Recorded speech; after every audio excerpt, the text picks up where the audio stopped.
It's Monday night, and you know what that means. Luke Michael Howard, clinical hypnotist and owner of Lukenosis Hypnosis here, and a rapid recovery specialist. Tonight's Facebook Live is entitled, as you can hear those dogs outside, it's entitled, Hypnosis Didn't Work For Me. Yes, I have heard that in my career, and I got an email today, and I'm going to be discussing that from a former client a little bit later on. If you've just joined us, like Nancy Jeffries, say hi in the comments below. Give us a wave, give us a thumbs up. We are all friends here. Hey Deb, how are you? And give the heart back to you too. So, 23 years I've been doing hypnosis, change work, working with addictions, everyone who's been addicted from everything, from sugar to nicotine, to cocaine, to heroin, to gambling, to sex, to porn, to thoughts, to addicted to emotions, addicted to a certain type of person. Okay.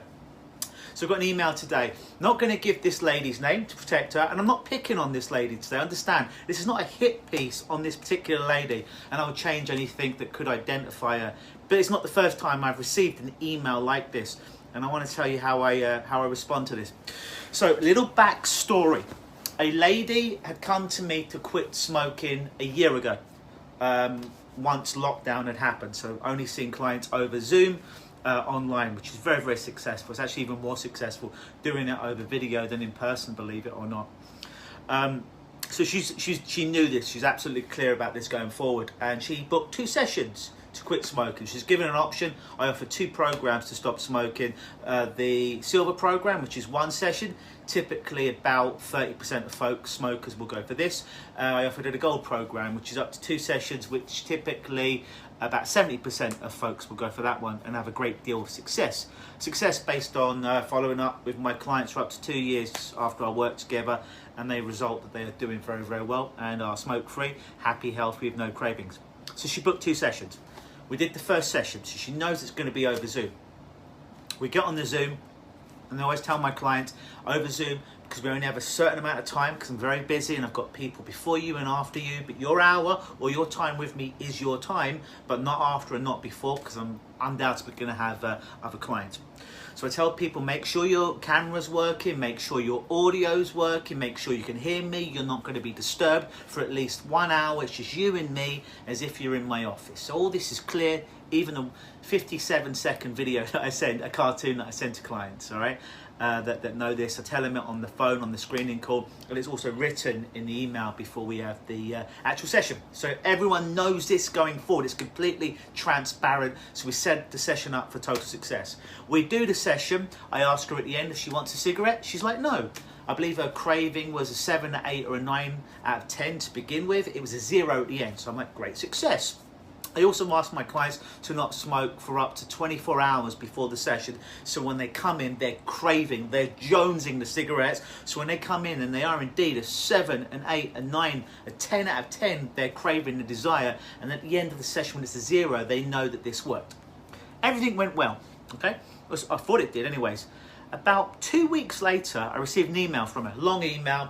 And again, there's some very personal stuff in it, so I don't want to get into that. And again, this is not a hit piece on this lady, because I've had a few emails like this in my life. Basically, the email said a week or 2 later, I don't want to do my 2nd session with you right now. I want to keep it on hold. I've got a lot of other stuff in my life. I thought now was the right time for me to deal with my smoking addiction. I realized it wasn't. I'd like to put that session on hold, and when I've got some more time, mental capacity, and I'm ready to take this on. Thought I was ready, I'm not, but when I'm ready, I'd like to take up the 2nd session. I thought, you know, fair enough. However she chooses to consume this session, it's completely up to her, right? This is about a year ago. Never heard anything from this woman. Fast forward, today I receive an email. First time she's emailed me since a week after the session. Remember, she's got a session in the bank. She hasn't asked to use it. She's admitted in the 2nd email that she wasn't ready. She wasn't ready to do this, and she needs to do some stuff to know that she's ready to be able to do this. So I thought, fair enough. So here we are today. Open up the email. Oh, well, the money I spent with you, Luke, was very expensive. It might not be expensive to you, but it's expensive to me. Okay, hypnosis didn't work for me. It just didn't work for me. So I'm very disappointed. That's just a summarization of the email. So here's what I responded to her. There was some other stuff in there, but again, we don't want to get personal. Not a hit piece on this lady, heard it before. My response was to her was, hey, thank you. We'll call her June. That's not her name. Thank you, June. Good to hear you. If you've just joined us like Rock has, say hi in the comments below. Thanks for your message, June. I'm just curious as to why you're messaging me a year after our session. In fact, you also realise that I offered you 1 or 2 sessions. You chose 2. You did 1. You're saying it didn't work. It's a bit like going for an operation. And halfway into the operation, an hour into the operation, you say, oh, you know what, Mr. Surgeon, Mr. Doctor? Oh, I'm not ready. Just patch me up now and I'll leave. I'm not ready.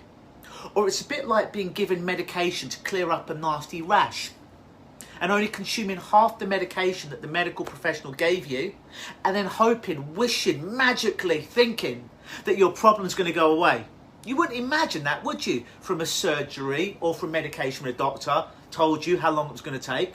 This lady thought that.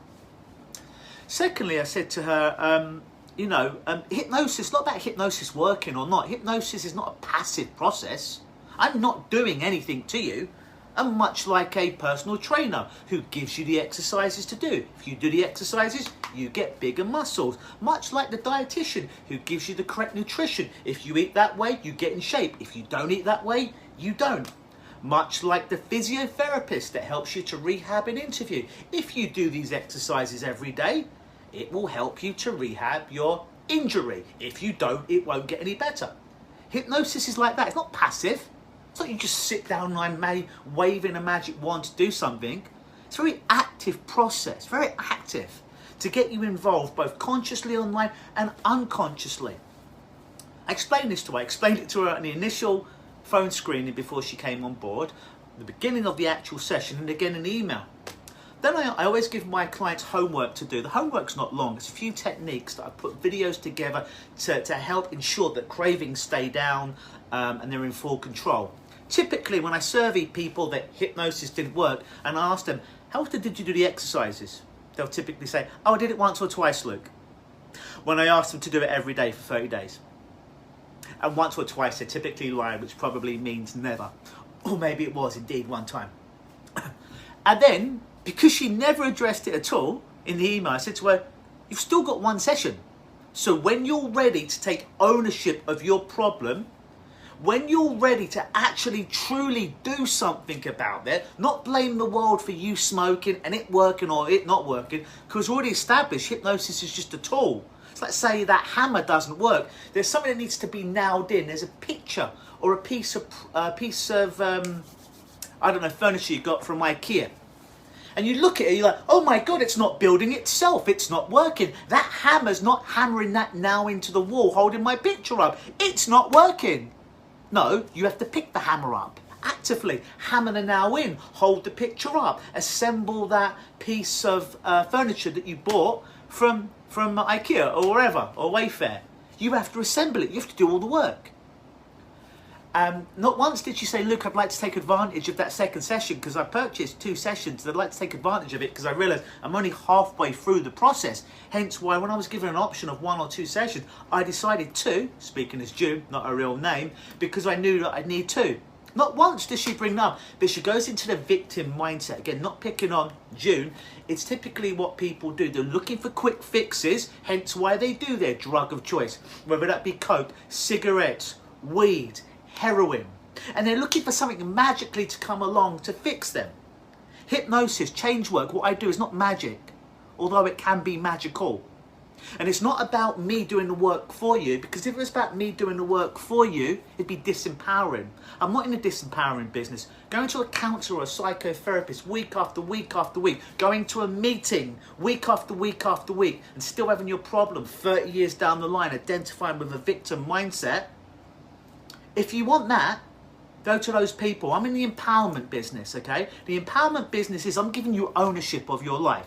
I'm not actually giving it, you've got it. I'm reminding you that you've got ownership of your life, that you're not a victim, that you've got absolutely control of turning your life around. You might just need a little bit of nuance here or points that I can point you in the right direction, give you a game plan, give you a blueprint, but you absolutely have to put it into practice. You have to take ownership.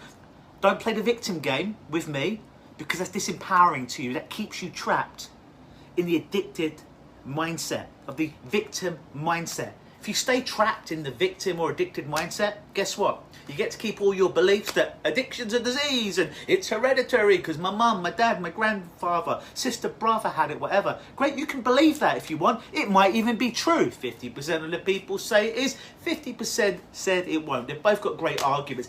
However, if you take this on and you work as if it's true, you're disempowered and you're never going to fix this stuff. I'm far more in the empowerment business where you take the beliefs of, here's something that's destructive, I'm going to take ownership, I'm going to seek somebody to help me, much like a fighter or a trainer, or excuse me, a professional athlete, hiring a great coach to help them to win the gold medal, to win the award, to win the boxing prize, the UFC prize. The fighter, the athlete, still has to do the training. The trainer, the coach can't do the training for them. They can just make it easier and easier with a better, more clear blueprint to get them to the other side. Ernest has just joined us. If you've just joined us like Ernest, say hi in the comments below. Give us a thumbs up. Also, if you think this video is useful, then do pass it on to people that you know would be of benefit, or to certain Facebook groups you might be a member of. So yeah, it's all about ownership. Hypnosis is not something I do. It's not about it not working. It's typically about you working. Do you work with the tools? Do you work with the tools of hypnosis that I give you? Do you work with the tools that you've been given to get out of your addiction? It's not up to your coach, your addiction specialist, me, or anyone else that you see to help you. They're there to help you, but you have to do the heavy lifting. I ain't saving you. I've been doing this job for 23 years now. I'm pretty fucking good at my job. And guess what? The 10,000 people I've seen, I haven't saved one person. I've helped them to save themselves. I've helped them to swim so they could save themselves. But make no mistake about it, we're working together. You have to swim. You have to save yourself, because no one's coming to save you. I can give you all the advice in the world, all the techniques in the world. But if our session's over and you don't do the work, then you don't do the work and you don't get the result. That's life. Take responsibility. Grow. If you've got any questions, please leave them in the comments section below. If you're listening to us on YouTube, hi. Facebook, hi. Some podcast platform, hi. And as always, see you soon. Same Luke time, same Luke place, same Luke channel. Always believe.